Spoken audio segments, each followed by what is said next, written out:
kuko iyo igihugu gifite amashyaka menshi byanga bikunda ikinyoma kiba cyabonye amarembo yo kwinjiriramo, kuko iyo igihugu gifite amashyaka menshi Satani aba yabonye amayeri cyangwa se amarembo n'icumbi ryo kuba muri icyo gihugu.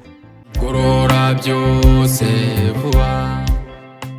Usanga rwose pasiteri aramara icyumweru cyose udashobora kumva yigisha inkuru y'ihumure ku mitima y'abatuye igihugu, ahubwo ari kuvuga ibishegu, ari gusebanya na bagenzi be, bahanganye bapfa amaturo, bahanganye n'ibindi bintu, bari muri politike idahesha Imana icyubahiro.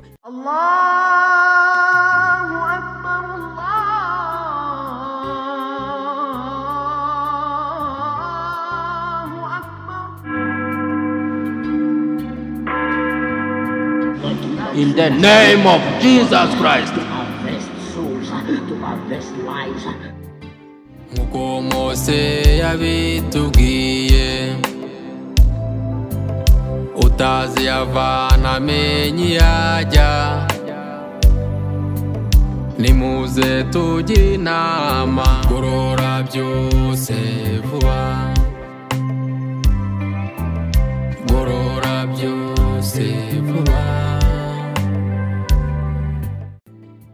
Amahoro nshuti bakundwa bagorora byose vuba, turabasuhuje nanone tubifuriza amahoro y'Uwiteka umwami Imana yaremye isi n'ibiriho byose, tubifuriza amahoro y'umwami umukiza n'umucunguzi wacu Yesu Kristo kuba mwizera n'abamwemera, kandi tubifuriza amahoro cyane cyane wowe utuye mu Burundi, wowe utuye muri Repubulika Iharanira Demokarasi ya Kongo, wowe utuye mu gihugu cyitwa u Rwanda, wowe utuye muri Tanzania, utuye Kenya, utuye Uganda, turagusuhuje cyane. By'umwihariko turasuhuza abantu bari mu bihe bitaboroheye, turasuhuza abafite ababo bafunze barengana, turasuhuza abafite ababo bafunze by'umwihariko, turasuhuza kandi abari mu gahinda kubw'ibyago bitandukanye, cyane cyane bifitanye isano n'imyivumbagatanyo n'imvururu n'intambara birangwa muri aka karere k'ibiyaga bigari, ariko kandi tubabwira ngo mwihangane, ndetse ikiruta byose musenge kandi murushaho kwegera Imana, kuko twabonye neza yuko mu biganiro byacu twanyujije kuri Gorora byose vuba RTV twagiye tubabwira yuko ibibazo cyangwa se intambara ziri muri aka karere k'ibiyaga bigari atari ibibazo bikeneye ibisubizo bya politiki, ahubwo ari ibibazo bikeneye ibisubizo nyobokamana, kubera ko intambara ziri muri aka karere ni intambara zo mu buryo bw'umwuka, nubwo zigaragariza mu mubiri, kuko twasanze nk'uko twabibonye muri Mariko 5 aka karere k'ibiyaga bigari kagereranywa na wa muntu kagereranywa na yamva yari irimo wa muntu wari waratewe cyangwa se wari wuzuyemo imyuka mibi. Ni ukuvuga ngo kandi aka karere k'ibiyaga bigari twebwe abakabamo n'abagakomokamo twananiwe gukemura cyangwa se kubana mu mahoro, natwe turi mu isura cyangwa se tugaragara mu isura y'uriya muntu wari wuzuyemo abadayimoni. Bisobanure ko akarere k'ibiyaga bigari kabaye indiri n'icumbi ry'abadayimoni. Natwe abatuye akarere k'ibiyaga bigari twabaye abadayimoni mu buryo bw'umwuka. Ni nayo mpamvu imigenzereze yacu nta gisubizo cy'amahoro ivamo, ni nayo mpamvu ibiganiro by'abanyapolitike bumvikana amahoro bugacya batangira intambara, ni nayo mpamvu ibisubizo bishakwa mu buryo bw'umubiri cyangwa se mu buryo bw'ubwenge bwa muntu bitagira icyo bigeraho, ahubwo tugahora tumeze cyangwa se tugaragara mu isura ya wa muntu wari wuzuyemo imyuka mibi, witemeshaga ibisate by'amabuye akica ibisebe ku mubiri wose, kandi ikibazo ari ikibazo cy'imyuka mibi imurimo. Uko niko natwe duhagurutse intambara, tukica abo tudahuje ubwoko, tukica abo tudahuje amadini, tukica abo tutavuga rumwe, kubera yuko ukuri kwarabuze muri twe, tuyoborwa n'imbaraga y'umwuka mubi, tuyoborwa n'imbaraga ya Sekibi, tuyoborwa n'imbaraga ya Satani, ukuri kwabaye buke cyangwa se kwarabuze muri twe. Ari nayo mpamvu Gorora byose vuba twahagurukiye kugira ngo twongere duhumurize abatuye akarere, kuko Imana itatwanze ahubwo idufiteho umugambi mwiza. Nubwo bimeze gutya, ariko hari amahoro Imana itwifuriza. Icyampa nawe ukabigiramo uruhare ugahinduka. Icyampa nawe wowe wamenye Imana ntube imbata y'idini, ahubwo ukaba imbata y'Uwiteka umwami Imana yaremye ijuru n'isi n'ibiriho. Byadufasha kugarura amahoro. Ntugarura amahoro cyangwa uyaharanire kuko uyashakira Abisilamu, ntugarura amahoro cyangwa uyaharanire kuko uyashakira Abapantekote, ntugarura amahoro cyangwa se ngo uyaharanire kuko uyashakira abo muhuje inyungu za politike, ntuharanire amahoro cyangwa se ngo uyarwanire kuko uyashakira abo muhuje ubwoko. Oya, ahubwo ugaharanira amahoro kuko ushaka yuko abo Imana yaremye, abo Imana y'amahoro yaremye, nabo bakwiye amahoro kandi bayakesha wowe. Reka dusenge, dushime Imana, tangire ikiganiro cyacu cy'uyu munsi cy'ikaze. Turagushimye Uwiteka nyaguhora ku ngoma, habwa icyubahiro kuko uri Imana nyamana. Tugushimye yuko warinze mwene data ukurikiye Gorora Byose Vuba. Uwiteka, tuguhaye karibu uyobora ikiganiro cyacu, kandi icyo wateguye ko twunguka muri ubu buzima n'ubugingo bwacu kibeho mu izina rya Yesu Kristo, amen. Gorora Byose Vuba.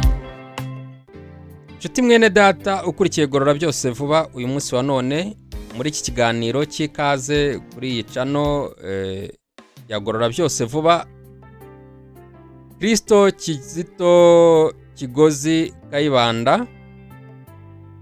Uyu munsi tugiye kuganira, ariko nanone duca mu ncamake y'ibiganiro cyangwa se ubutumwa twagiye dutanga kuri channel Gorora Byose Vuba RTV.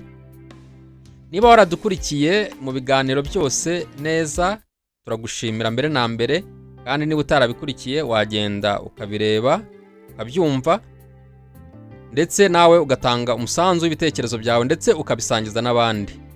Ariko mu butumwa tumaze gutanga kuva aho twatangiriye kuvugira kuri iriya channel ya Gorora Byose Vuba no mu biganiro bya Gorora Byose Vuba, twagiye twibanda cyane gukangurira cyangwa se gusobanurira abantu umugambi w'ububyutse. Byashoboka yuko nawe hari icyo waba uwuziho, waba uzi yuko nubwo bimeze gutya ariko Imana itatwanga cyangwa se itadukuyeho amaboko, nubwo ubona nta gacu ko gutabarwa ngo izi ntambara ziri mu karere zishire, Imana ntabwo itwanga.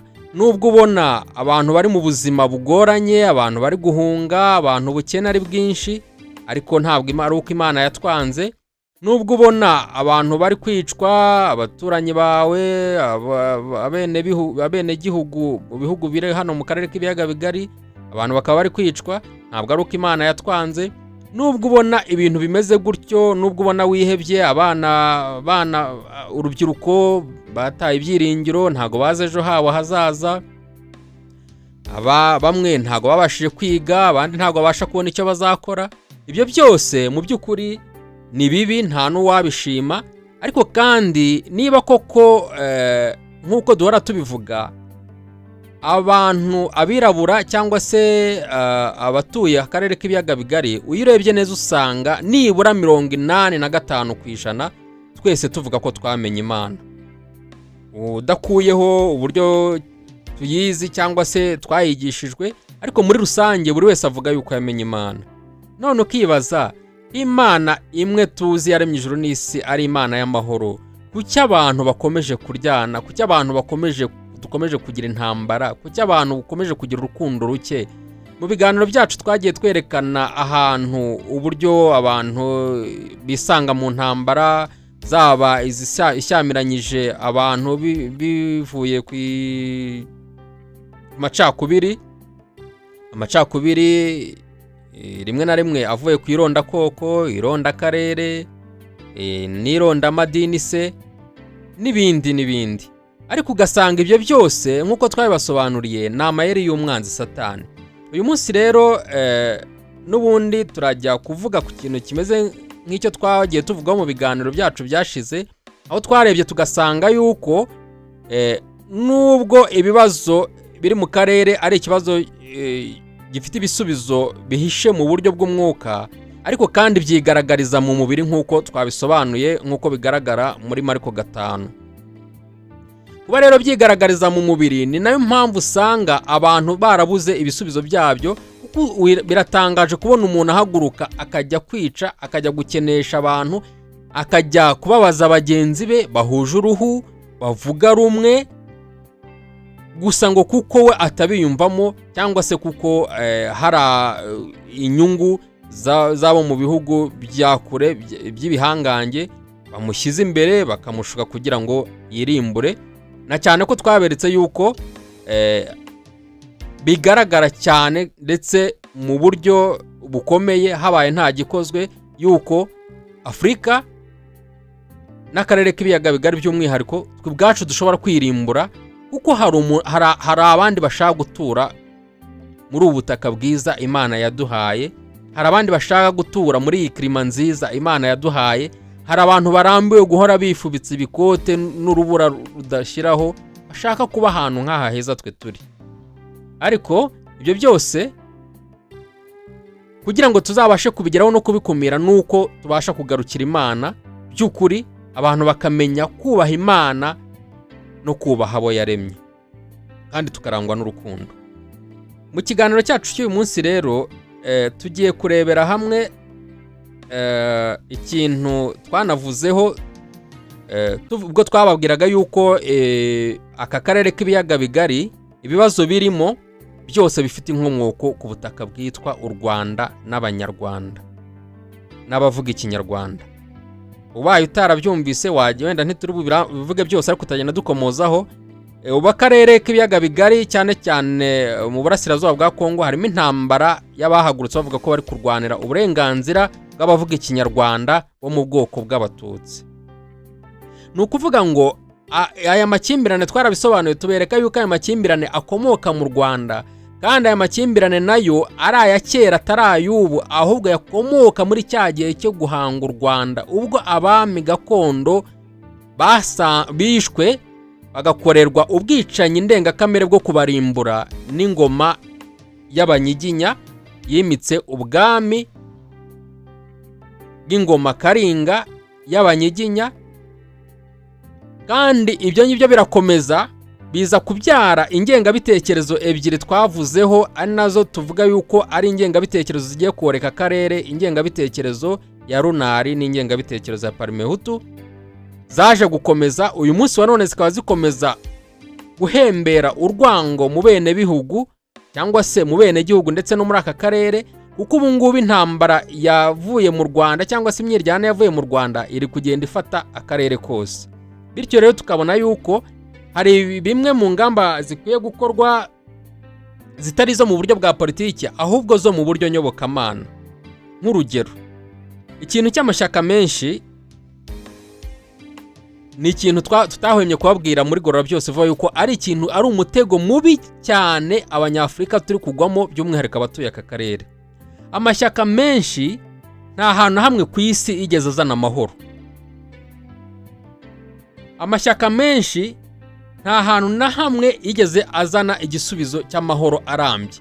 Twarabibonye mu Rwanda icyo amashyaka menshi yatuzaniye, ahandi hano mu karere aho amashyaka menshi yahawe intebe ndetse naho atarakora ibara, turi kubibona yuko bishoboka. Ari nayo mpamvu Gorora Byose vuba tuba twahagurukiye gutabaza. Mu by'ukuri tubona twebwe igihugu kiba gikwiye kugira ishyaka rimwe, kubera yuko nkuko twabibasobanuriye iryo shyaka rimwe riba rigomba kubaho, cyangwa se ujyanishije n'ibyo abatuye akarere k'ibiyaga bigari tunyotewe n'ukuri, kubera yuko duhanganye n'ikinyoma. Kandi twasanze yuko ikinyoma uburyo cyatuzengereje cyangwa se cyatwadutsemo ni amashyaka menshi yabiteye.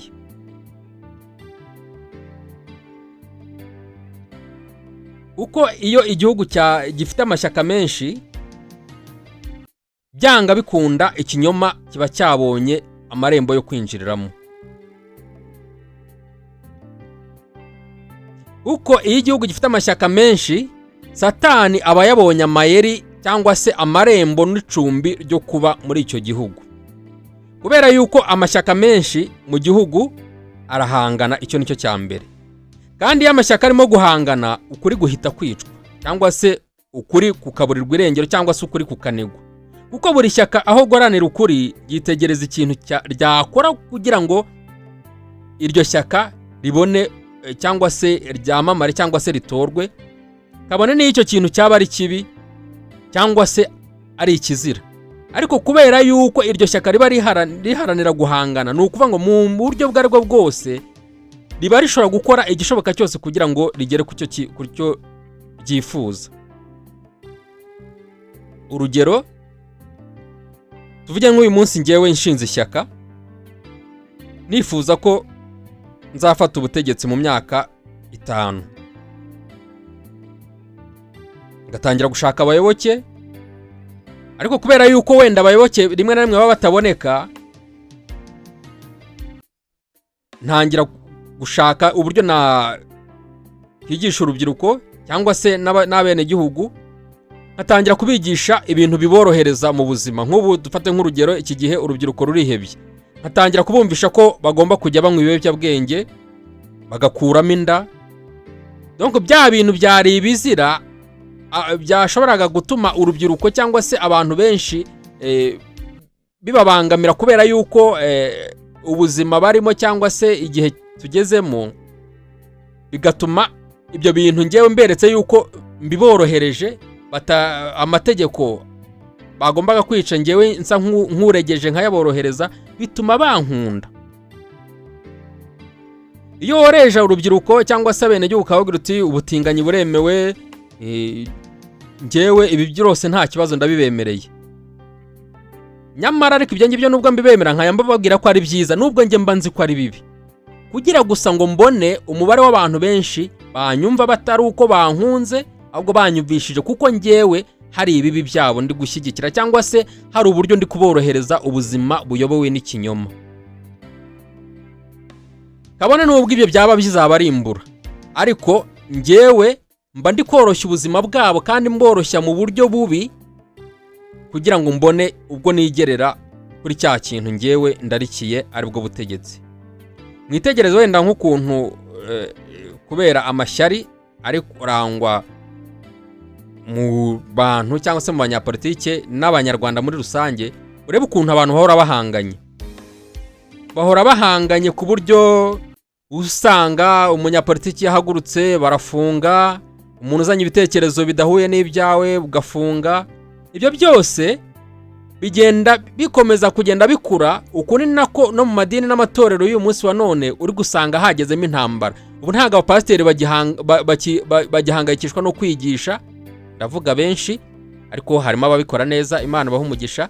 Usanga abakozi b'Imana cyangwa se abigisha cyangwa abakuru b'amadini n'amatorero, usanga muri iki gihe abenshi bari kwandura za ngeso mbi, ugasanga abantu bere kuri social media bari guhangana. Murabizi hano mu Rwanda uko bimeze, usanga rwose pasiteri aramara icyumweru cyose udashobora kumva yigisha inkuru y'ihumure ku mitima y'abatuye igihugu, ahubwo ari kuvuga ibishegu, ari gusebanya na bagenzi be, bahanganye bapfa amaturo, bahanganye n'ibindi bintu, bari muri politike idahesha Imana icyubahiro n'ibindi. Ibyo byose ni ukuvuga ngo uba uri gufungura ikibuga cy'imirwano, kuko buri wese aba ari gushaka kwiharira byiza cyangwa se ashaka kwiganishaho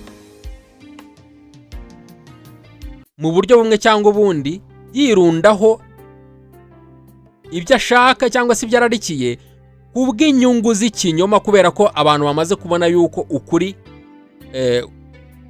kwamaze gutsikamirwa. Birumvikana rero ko ishyaka rimwe risobanuye ukuri kumwe, naho amashyaka menshi bisobanuye ukuri kwinshi, kandi tuzi neza ko ukuri kwinshi kutabaho. Bivuze ngo amashyaka menshi nta yindi nshingano yayo niyo gusakaza ibinyoma byinshi. Ndumva ibyo ngibyo nta bushidikanyaho, twarabibonye muri 1994. Burya uko ari amashyaka yahagurukaga agafata ijambo, niko ikinyoma cyari kiri kwamamara, kandi ingaruka zacyo ntago twatinze kuzibona n'uyu munsi nizo tukirimo. Ese hari icyo byaba byarigishije twebwe abari bariho icyo gihe? Ikinyoma nacyo ni kimwe, ntabwo ari cyinshi, ariko gifite uburyo gikoramo, kuko n'ukiyoboye ari we Sekibi nk'uko twabivuze mu biganiro byacu. Umukuru w'ikinyoma na bosi wacyo ni Satani. Niba rero abantu benshi barahisemo kuyoboka ikinyoma babinyujije mu mashyaka menshi, ni ukuvuga yuko tuzahora tuyobowe n'ikinyoma, kandi nta kindi kintu cyiza cyirabura Satani atwifuriza usibye ko ikibi, usibye ko twe tuzarimbuka, usibye ko twicana tukamarana. Bivuze ko hari imbaraga ebyiri gusa zihanganye muri aka karere k'ibiyaga bigari, ni ukuri n'ikinyoma. Ibyo ntitwahwemye kubibabwira mu biganiro byacu.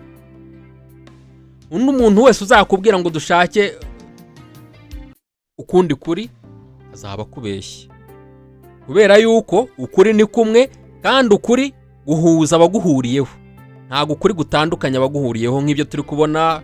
Uri kumva ngo amashyaka ngo amashyaka ari hanze ngo bari gushwana, abandi ngo bari gupfa, ibi n'ibi, ibintu biba ubona bidahesha Imana icyubahiro. Mu gihe iyo aba bari bahuje ukuri, bakabaye barebera hamwe ikibazo aho kiba kivukiye, kubera ko bahujwe n'ukuri.